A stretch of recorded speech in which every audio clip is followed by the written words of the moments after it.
What is happening? Steeler Nation, what's happening? What's happening? What's happening? Hope everybody is doing well on this lovely Tuesday evening. Let me make sure my mic and all of this stuff is adjusted so it doesn't fall. I did, as you guys can see, I'll show it to you. I finally got me a new, stop being bootleg and finally got me a new casing for my mic. Give me a second too, man. Hold on.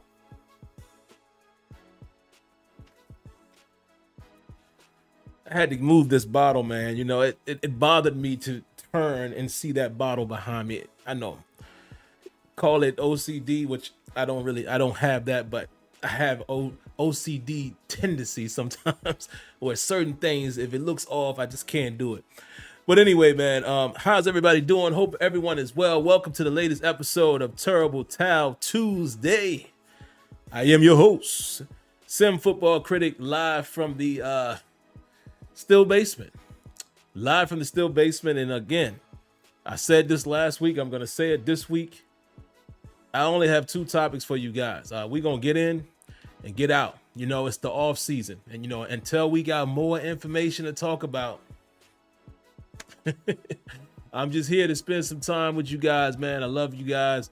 So even if it's 5 minutes, I'll come here and spend time with y'all just to kick it because y'all are like family. So let's get right into it, man. Where's my phone? Did I lose my phone that quick? Here we go. Got my notes on my phone. Let me pull those up so I have my couple only lonely topics. But first and foremost, like we always do, let's say hello to the early commenters. Always got to do that. So let's get right into the chat. We're going to say what's up to Dietrich Bundick. Hello, Miss Lanisha. Lanisha in the building. Hello, Miss Lady. Good to see you like always, man. I was again in your neck of the woods this past weekend. Oh man, what a crazy experience I had too on my flight back from Tampa. I don't think Lanisha's in Tampa. I just believe you're in Florida.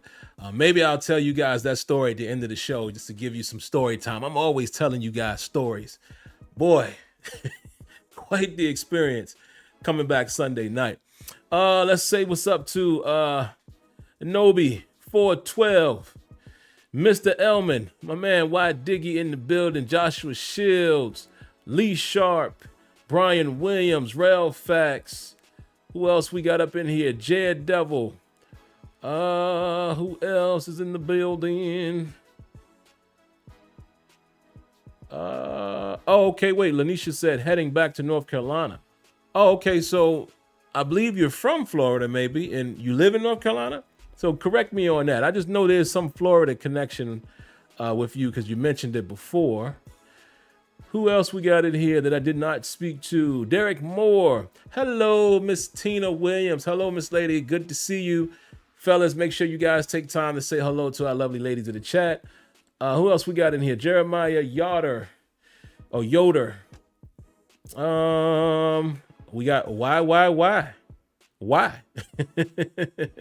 I like that. 4 Ys in the building. My man C. Antoine Hill, Barack Singleton, and I guess we'll end it right about there. And Lanisha, if you can, she says, Sim, I have been in Florida for over 10 years, going back to be closer to family. Oh, okay. Okay, so originally from North Carolina, North Kakalaki. All right, sounds good. Somewhat like me, Lanisha, I'm originally from Virginia and I've been in Pennsylvania now.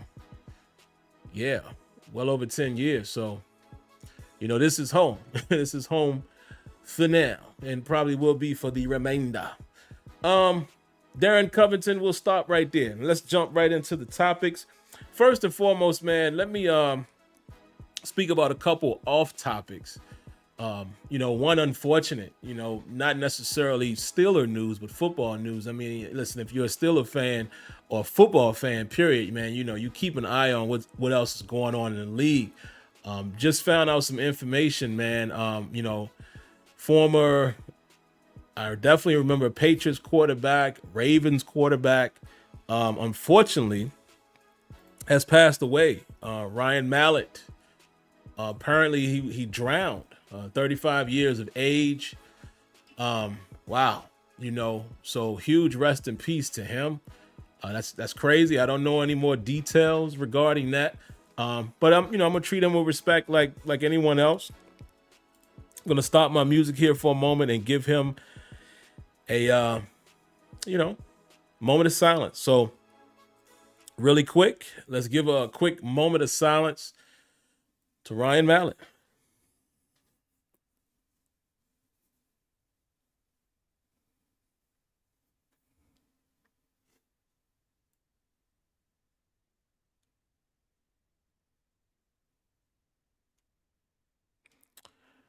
All right, man. Again, rest in peace to Ryan Mallett. Again, the information that I saw online, drowned. Apparently drowned. They said I think he was at a beach. But again, I don't know the full details, man. But that's crazy, man. Again, 35. 35. Some of you guys, you're right around that age group. It's not too far from me. You know what I'm saying? It's like, wow. Yeah. That sucks. That sucks. That's all I can say. That sucks. Big time loss. Also, if we want to talk some Steelers news, our QB, speaking of quarterbacks, Kenny Pickett got married over the weekend. So, hey, round of applause to Kenny Pickett.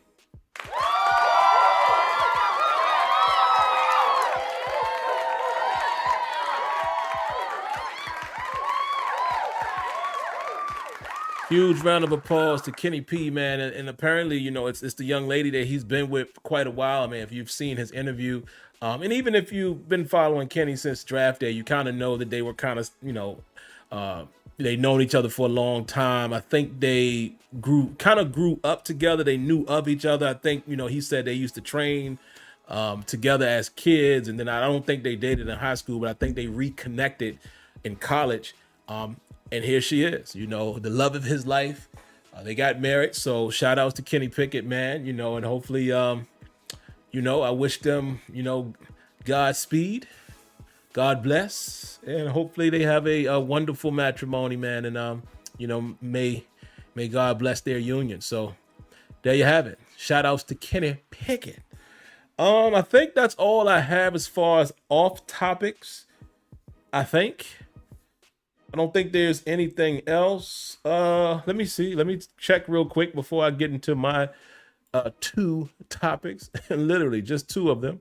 Let me make sure there wasn't anything else I wanted to, kind of mention high level wise. Let's see. I don't think so. Other than the fact, man, that I did hear or read that Cam Haywood, another one of the veteran members of the team, of course, one of our leaders, just talking really, real highly of the team so far. And I know people are going to say it's just OTAs. True. I know some people are going to say, well, what else are they going to say? They're going to give you some chit chatter, if you will. I get it. But I just think that, I'm not going to say they're going out of their way, but it's kind of cool to hear the same theme from everyone being optimistic. Again, you do take some things with a grain of salt because what do you expect them to say? But it's just good to hear this early, particularly the defenders saying they like what we're building. They like where we're going. That's really good stuff right there, man, because that can turn into, camaraderie, chemistry, and a dominating defense, which I would love to see once again. Yes, I'm going to be a biased Steelers fan in this regard. I want to see dominating defense once again. As a Pittsburgh Steelers fan base, that's something that we grew accustomed to seeing. I would say regardless of the era you started watching, if you're one of those folks who had the pleasure of watching the dynasty created in the 70s, you already know. Steel curtain, right? So y'all hold that near and dear.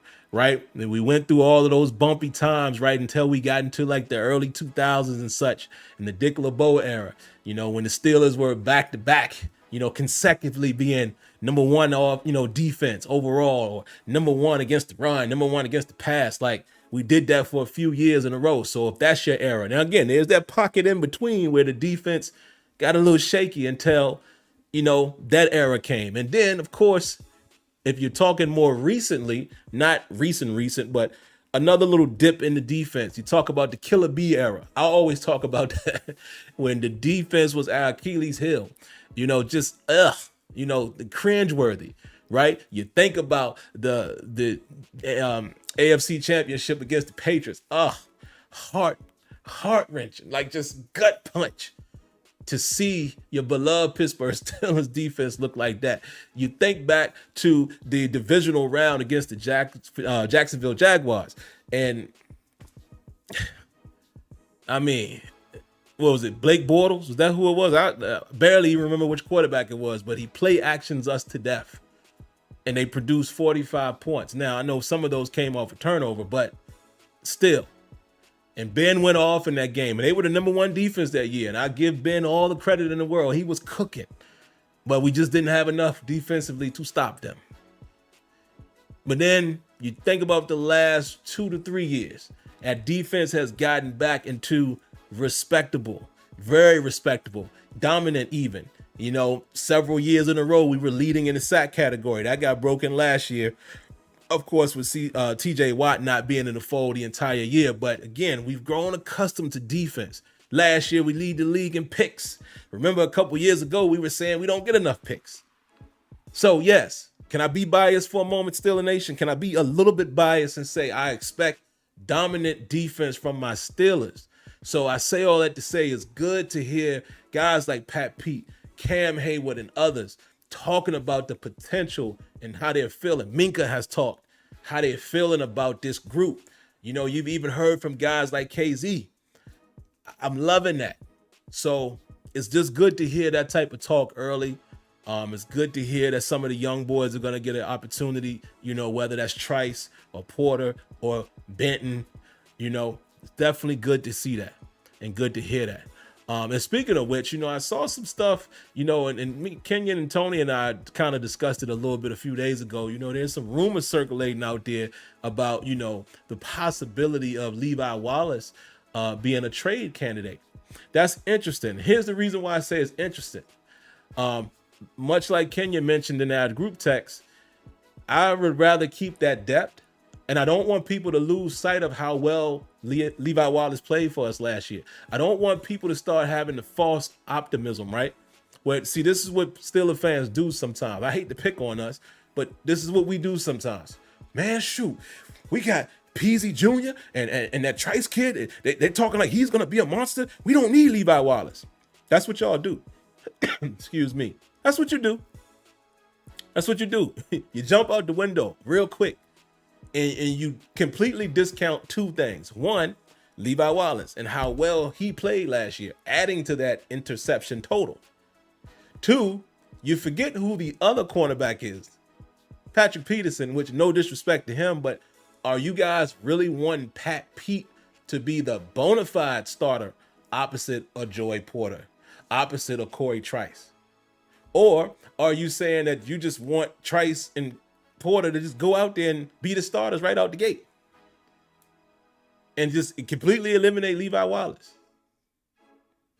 You see what I'm saying? We get too overzealous sometimes as fans. We just want to go with the new hotness. No, I do not want Levi Wallace traded unless the Steelers are 100% confident that, yeah, we're moving in this direction because these boys are ready, and B, we get good compensation for him.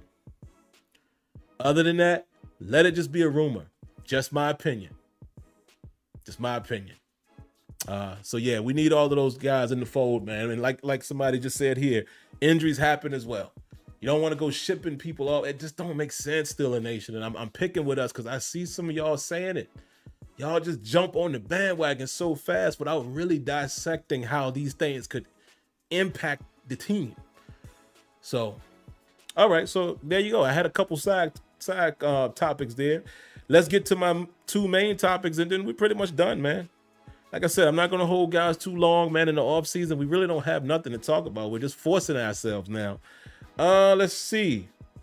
There was something that came up over the last couple days. I know Steelers Depot has talked about it a lot. I think they put an article out about it as well. recently. I want to get you guys' opinion.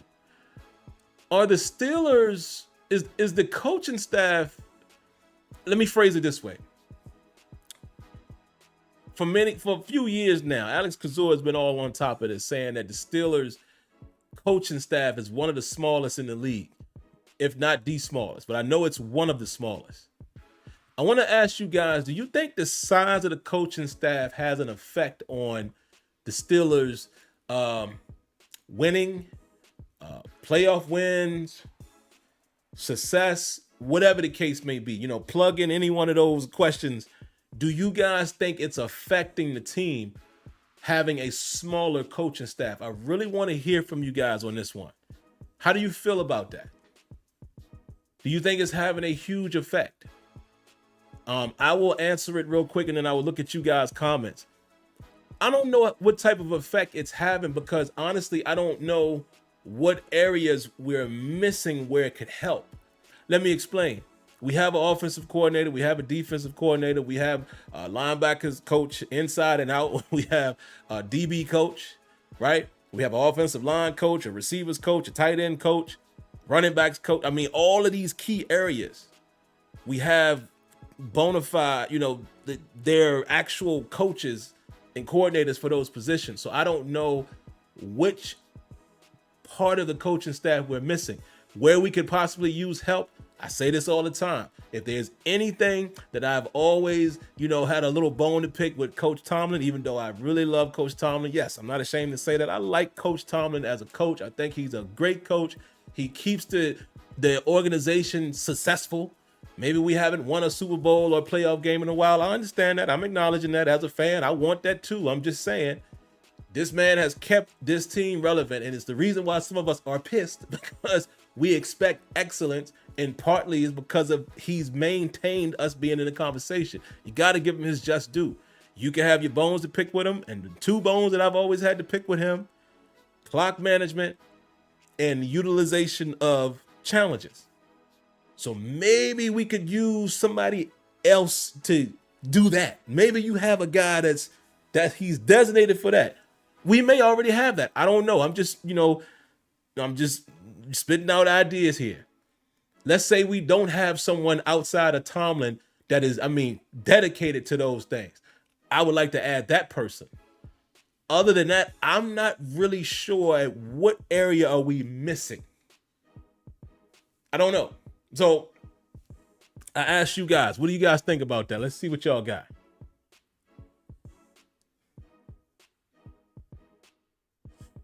No Before 12 says, if it's working, but I'm not sure. Yeah, it's working. I'm with you. He says, D-Mac says, we need better coaching, period. And that's all I have to say about that. Okay. But D-Mac, please expound a little bit. Please expound a little bit. Don't leave it that basic because I want to know what you're thinking. Dark Storm 1 says, no way of knowing. As long as players get enough good quality individual attention, it seems like a non-issue. That's kind of where I'm at, Storm. I don't know. And I can't pinpoint where the drop-off is, right? I can't. We all can say, man, I'd rather have another offensive coordinator. Okay, but that's just one position you're swapping out. That's not an addition to, as far as adding like two coordinators. You see what I'm saying? So even if you're not cool with one of the coaches at a certain position, you're just swapping in and out. You're not adding on to the staff. D-Max says, I like Tomlin, but he makes bad decisions when we need a good one. When we need a good one the most. Okay, but like I said, D-Mac, if you can give me a little more than that, because I think you're still keeping it a little generic, because yes, has Tomlin made some decisions that maybe we didn't agree with? I'm sure. But has he also made decisions that we all applauded? I'm sure. So that's still a little generic. If you could tell me specifically what you don't, what decisions have you seen? And this is not a book report. This is not a test. But if you could give me like another example, because again, I just want to get a conversation going. That's all it is. I'm not challenging anyone. I'm just kind of trying to see where you all are thinking, where we all think as fans. Thunder God says coaching staff play a big part in their losing. Okay. And I'm not talking about the size neither. Okay. That's fair. But again, My question specifically was about the size of the staff. So I'm loving all of the comments coming, but I'm saying, does it matter the size of the staff? And if you have a problem with the coaching staff, give me a little meat on it so we can discuss. Jeremiah Yoder says, oh, my bad. Hold on, Jeremiah. I skipped over Carolina Larry. He says, I feel like it has definitely affected Tomlin's coaching tree as far as coordinators going elsewhere, getting head coaching interviews. Okay. That still doesn't speak too much about the staff itself as far as the size of the staff, but I feel what you're saying. Jeremiah Yoder says, Coach Mike Tomlin is only the third head coach in Pittsburgh since 1969. That should say something right there. Yeah, I mean, again, I think you're talking about giving him his just due. You got to. I mean, again, you can hate and love certain things that Coach Tomlin does. No coach is perfect, but I think you just have to give him his just due as far as what he has been since he's been the head man in Pittsburgh. And y'all know my position on that. I'm not arguing with anybody about their opinion about Tomlin. I respect everyone's opinion, but that's just where I'm at with it. Derek Moore says that at one time I thought we had someone designated for replay challenges. We might. So I was just spitballing, Derek. I don't know. I was just saying that's the only thing I would say. If there isn't someone doing that, I would like to add that person as an addition to the coaching staff. Lee Sharp says Mike looks rejuvenated, with these young guys. Okay, possibly. We'll see. Kenyon says the staff is fine to him. Okay, I'm with that too. Because like I said, Kenyon, I'm sure you feel the same. I can't really identify where the lack is as far as staff members, amount of staff members. So again, guys, pay attention to what I'm saying. The criticism out there is saying that the Steelers have one of the smallest coaching staffs. So where's the size of the coaching staff affecting the team? Do you guys feel that it is affecting the team? And if so, how? Let's see. Kev So Nice says, why are we talking about the staff? It was just something I pulled from the internet, man. I saw people saying, they have one of the smallest coaching staffs in the business. So I was just trying to get from you guys if you feel that matters, and can you identify where that may be hindering the Steelers? Cero Kamal says, or Kamai, is that an I or an L? It looks like an I. He says, or she says, I don't know. Quality over quantity regarding coaches. Communication is very important, not really size. I'm with you right there. If we had 10 coaches and they was getting the job done, I'm cool with that. I'll read a few more, guys, and then I'll move on to the next topic. What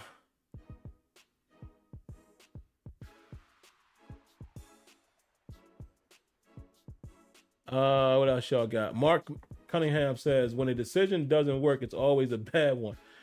But that fake field goal in Cleveland had me really pissed off. You know what? I'm going to give you one of these.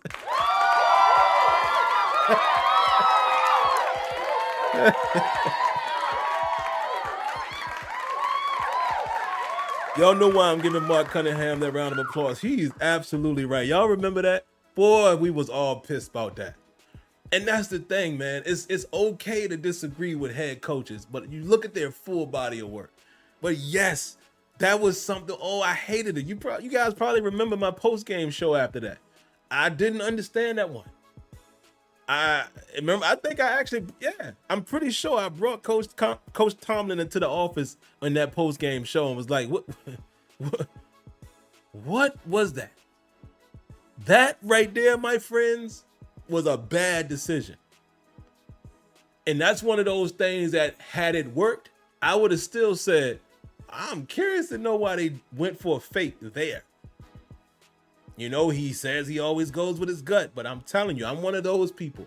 I don't just automatically say, yay, I'm not results driven and result bias. I still would have been like, why did they fake the field goal there, even if it was successful? But the fact also that it was not successful, man, that was horrible. That was horrible. Let's see. I saw one more and then I'll move on. Sport 8 says OC has one more year to get it right, in my opinion. My only problem with the coaching staff. Yeah. Again, I think we're gonna be able to see really what time it is with Matt Canada this year, because I think this is his last season. So if Matt Canada doesn't impress and overly impress, he won't be back. So I think, if you hate Matt Canada, then it's weird to say you're hoping for him to do bad, but I would say if he doesn't do good and it's noticeable, he won't be back for 2024. So you can feel comfortable about that. Okay, last one. D-Max says we can't have our defense putting up the points and shutting it down on defense as well, week after week, and consider that a winning plan. Okay, so I guess, are you saying that you're putting that on Tomlin? Okay, let me read some more. D-Max says, I wish we did have another coach that could freelance to just keep an eye on things like the clock and offensive play calling and keeping Tomlin on his toes. Okay, I feel what you're saying. He says, seems like he falls asleep at the wheel at times. Okay. Then you said more so on Matt Canada. All right, got you. I got you. Let me see, you guys. I just want to know sometimes what you guys are feeling. Let's talk. Give me your thoughts. You know what I mean? So yeah, I respect all of that. All right, my final topic, as if I had 100 of them. Here's a question I'm going to ask you guys, and don't be biased. Please, don't be biased. Give me your God-honest opinion. Do you guys think the Steelers, currently constructed, do you think we have the best pass rush duo in the league? It's a real question. Do you think the Steelers has the best pass rush duo in the league? And the reason why that I have put TJ Watt, obviously, in the thumbnail, because TJ is the main reason why. But, what I'm reading here is Sports Illustrated. They have named the strength of the Steelers the edge rush position. I don't think we can debate that. If there's one area that you could say that is one of the strongest today, you might say edge rush, with the combination of TJ Watt and Alex Highsmith. So that led me to ask, do you guys think the Steelers have the best pass rush duo in the league? If so, why? If not, who? Curious to know you guys' thoughts on that. And like I said, don't be biased. If you feel that, that's great. But I want to hear your reasoning as to why. And I'll give you my thoughts as well. Let me see what some of you guys are saying. Kenyon says no. Kenyon says top 5. Okay. D-Max says top 5, but maybe not the best. Okay. So again, throw me some names out there. And Kenyon is already doing it. If the Steelers don't have the tops, I'm just curious to know who you guys think has the top, or who would be more more in competition for the top pass rush duo in the league. Kenyon says Niners and Chargers are better. Okay, I can definitely understand that, because if I remember correctly, Khalil Mack is with the Chargers, right? As well as Bosa, okay? And then when you go to the Niners, there's the other Bosa. And I forget, guys, refresh my memory. Who's the other pass rusher for the Niners? I can see his name clear as day. I just cannot remember his name. Give it to me, Kenyon. Whose name am I forgetting?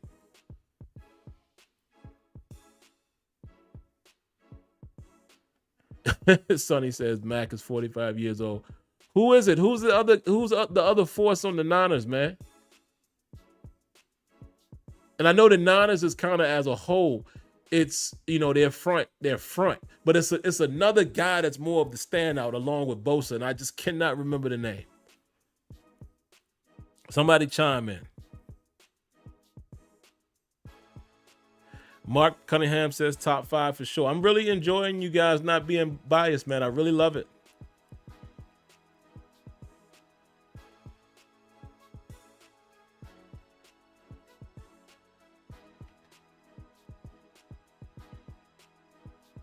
Armstead. That's who I was thinking about. Was Armstead. Okay. And yeah, oh Lord. They got Javon Hargrave now too. Yeah. And that's funny. Kenyon, I had forgot about Aminu, but it was Armstead was who I was thinking. But again, I would say the Niners have their complement of players on the front is, it's like they make it very tough for you. Very tough. So, yeah, they make it very tough. Somebody says the Bills. Okay. The Bills. Okay.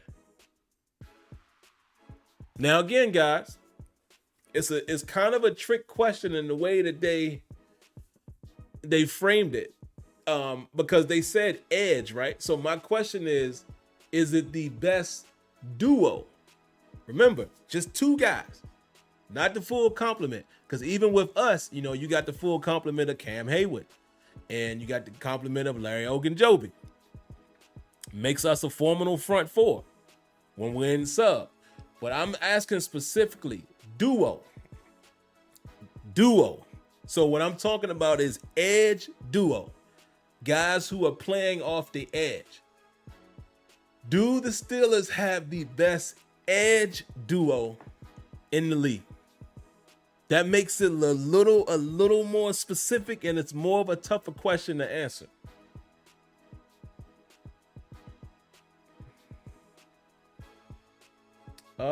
Real Fact says it's so strange. Highsmith has a high motor just like Watt, but he doesn't just have the same impact as Watt on a game, despite having a big year last year. Okay, could definitely respect that. D-Max says Dallas window is closing and Allen is looking shaky. Might be okay. He's referencing something else. D-Mac also says Dallas. Okay, who's the other stud with Dallas? I mean, obviously we're going to talk about Parsons, but who's the other stud?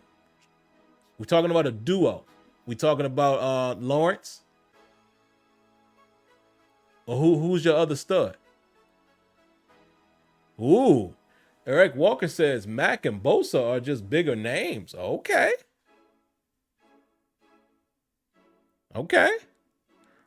we got a debate, folks. Anyone care to debate Eric on that? and let me tell y'all something. Y'all want to hear what my thoughts are? I actually agree with Eric Walker. He says the Steelers have the best edge duo. I might tend to agree with that. It is hard though, because Bosa and Mack, I can't outright say it. I think this season will tell the story, right? But I don't think I have an issue with anyone saying that the Steelers may have the best duo. But here's the catch, though. We saw Highsmith do that for a season last year. Is he going to continue that?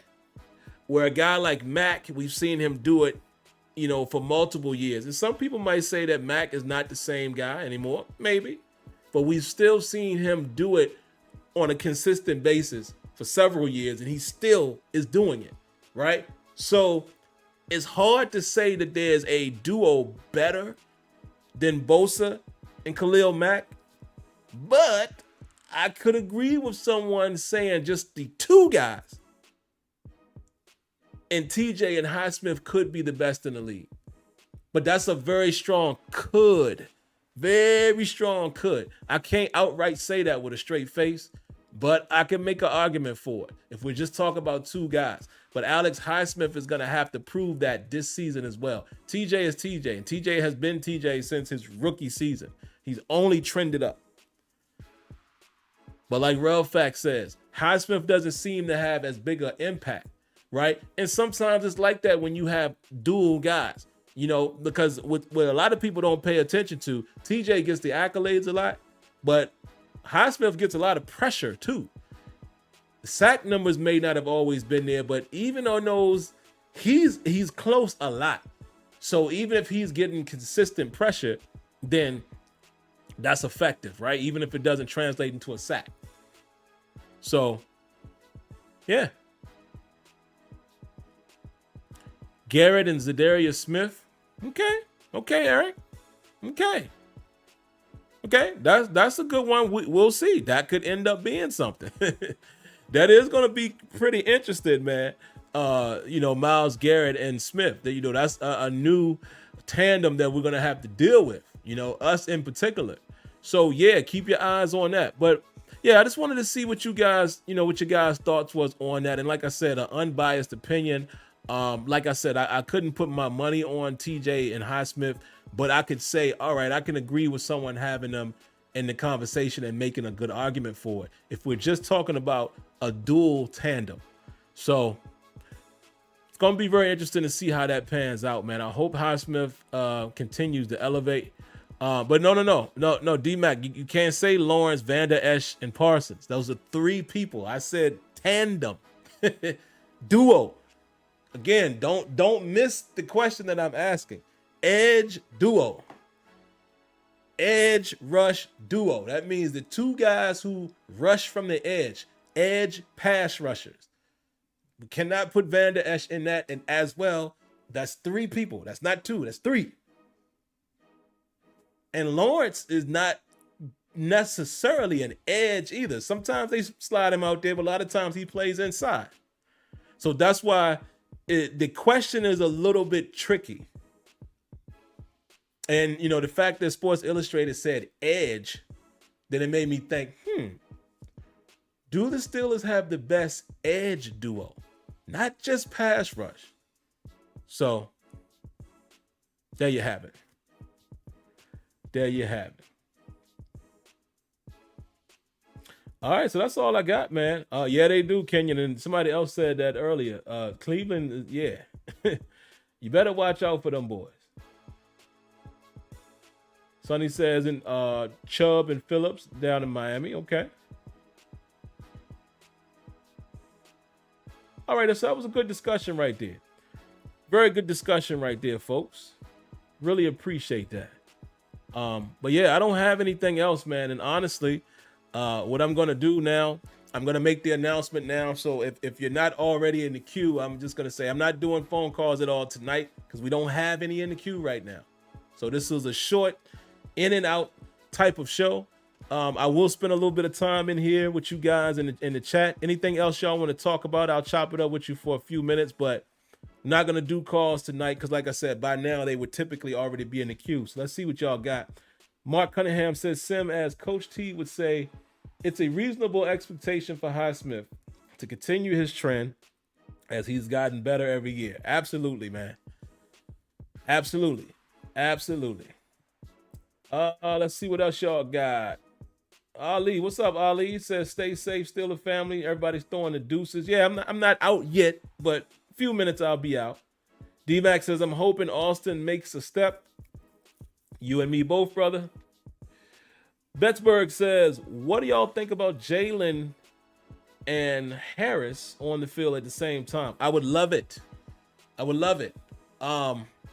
Man, just think about the combinations you could throw out there with two backs. I mean, even if you put Jalen Warren, you know, if we lined up in a traditional, you know, like an I form or something, you know, the mismatch that he could cause from a fullback position and being more in a jumbled package like that. Or even if we did like a pro set, a two-back set, man, just the combinations and the mismatches that we could create with him and Najee, both of them being able to catch out of the backfield, being able to run some angle routes, you know, and catching some of those like first and second down linebackers, having to guard those guys. Like, yes. I want to see Matt Canada explore all possible mismatches. I want to see personnel packages that include, guys like Darnell Washington and Gentry just off of sheer size. A 12 personnel package with Gentry and Washington. And go play action. Again, mismatches everywhere. Just off of their size. I want to see all that. I want to see some, and again, I'm just reaching here. It's like a wish list. I want to see Matt Canada, for lack of a better term, act like a Madden play caller. And you know, the way the pro Madden players be switching players in and out. I want to see a dude, if he makes the team, like a Hakeem Butler in the slot sometimes, just because he's a big guy. You know, I don't know if he can play inside like that, but I just want to see every type of mismatch we can create. Like, imagine putting a random formation where you do have the two backs, right? And you have Austin split out. And then you might have Pickens on the other side, or Deontay, like just little quick guys. So if it's not Pickens, you got Austin and Deontay Johnson split out, and the two backs and the tight, like, dog, you will keep a defense so under pressure. They don't know what's coming. That's matchup nightmare. That's what I want to see happen. That's what I want to see happen. And also, yes, Bettsburg, I agree with that. Hoping Hakeem Butler makes the team, but I'm hoping he makes the team, right? Where it's undeniable why they had to keep him. That's what I want. Because if he makes the team like that, then we know we're going to get something from him. I don't want him to just ease by and they just happen to keep him. I want him to make the team because of he forcing them to keep him on the roster. We'll see, man. That should be good. What else y'all got? A couple more and then we'll get out of here. Nobi says, but I need your Twitter, bro. I'm gonna be at camp in the first few days in August when they put the pads on, so I will have some footage. Yeah, my Twitter is the same, man. I'm everywhere. You know, wherever I'm at as far as social media. Not so much Instagram anymore. I'm about to do a TikTok. And let me tell y'all how I do my TikTok. I don't. I have one just to watch, but I only watch stuff that my wife or my brother-in-law shares with me. I've never searched anything on there, but my wife has advised me that I might want to do that because there's some ways to generate some traffic back here. So it's probably going to happen at some point, but I say all that to say mostly everything that I have social media-wise is the same name, SimFBallCritic, which is abbreviated SimFBallCritic. So SimFBallCritic. That is my Twitter, and you can find me there. Oh, so real quick, guys, I did say I was going to tell you guys a quick story before I went. Let me tell you guys what happened to me over the weekend. So for you guys that don't know, went to Tampa this past weekend, and as much as it hurts me, my little son is spending a few weeks down in Tampa, man, with my wife's father, my father-in-law. He started basketball camp this week. You know, this was his second day. It's only a 4-day camp, but he's going to be in Tampa for a while. So y'all know I'm hurting because I miss my little man when he's not around. So yeah, pray for me, man. I won't see him again until the 14th of July. But anyway, on our way back from Tampa, flying along, right? And I pretty much know how long the flight takes, you know, because it's relatively short flight, about 2 hours. So usually I watch a movie. By the way, I'm a late bloomer on John Wick. And I watched John Wick 2. I had watched John Wick 1 a few months back. And I'm in the middle of John Wick 3 because I was watching that on the flight. I watched the second one and I started watching the third one. Yeah, okay. I slept on John Wick. I will say that. But anyway, as I'm noticing, you know, the little tracker is saying we're 30 minutes away. I'm noticing we're not descending. I'm like, okay, what's going on? Usually around this point, there's a little bit of a dissension. Not happening.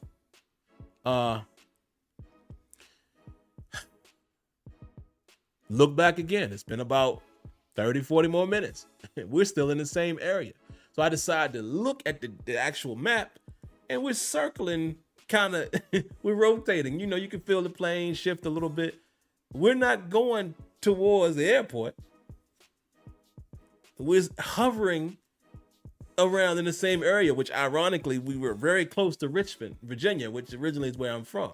You know, my wife and I usually fly out of Baltimore. You know, we drive down to Baltimore from Pennsylvania because that's the most serviceable airline for us, airport. Anyway, long story short, come to find out, air traffic control goes down in the DC area as well as Richmond. Okay, and the pilot comes on and he says, this is how he says it. Yeah, we're experiencing some trouble with air traffic control. It's gone down.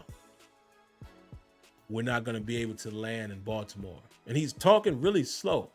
So if you like me, we like, what? Yeah, we have enough gas to kind of wait around for a while.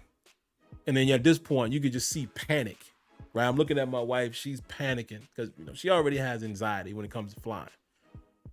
And in my mind, I'm like, okay, wait a minute. So what's the next move? You know, he's being very, just not telling us, tell us the good news first. So then he finally says, you know, if we can't land, we'll just go to a different airport. Why didn't you say that in the first place? So after about another 30 minutes or so, he comes on and says, no real update. We're going to go to another airport. We ended up going to Columbus, Ohio. And we sat on the runway for 2 hours there before flying back eventually to Baltimore. Crazy situation, guys. Crazy. But I'm just here to tell you, I don't know how you guys feel about flying, but for a split second, when you hear the pilot say, hey, we can't land, air traffic control is down, we have just enough gas to wait around for a while, for the like 2 seconds, your mind goes to what? So I just thought I would mention that to you guys, man. I always share stories with y'all, but also just to let y'all know, if that ever happens to you guys, don't panic. I'm sure they'll be able to just go to another airport like they did with us, but it was absolutely the craziest experience. Yeah. Novi says I don't fly at all. Yeah, bruh, it was crazy. It was crazy. Oh, and yeah, Diggy. So Pittsburgh was having an issue as well, because again, I'm looking at the map. We were going to go to Pittsburgh, then they had to deroute from that. We were going to go back to Richmond, had to deroute from that. So eventually they landed on Columbus. So the entire like Washington, D.C., Maryland area and was shut down. So I don't know what happened with Pittsburgh. I mean, it was other flights around us. So I don't know if they just didn't have, you know, based on, I don't know, traffic, gas, or whatever, they figured we couldn't go there. So we ended up going to Columbus. But it was crazy. It was crazy. It was crazy. But all right, man, I'm going to go ahead and get out of here. I have nothing else to say in regards to our Steelers. If any crazy news pops up, anything worthy of talking about, you guys know I will do another quick short video, more than likely pre-recorded. But outside of that, man, I have nothing else tonight other than to say, have a great one. Thank you for tuning in. God bless. Stay safe. Before you go, I'm going to remind you, boom, make sure you hit the like button. Make sure you subscribe to the channel. And make sure you turn on those notifications. All right. Catch you guys in the next one. Like always, thanks for tuning in to Terrible Towel Tuesday. Peace.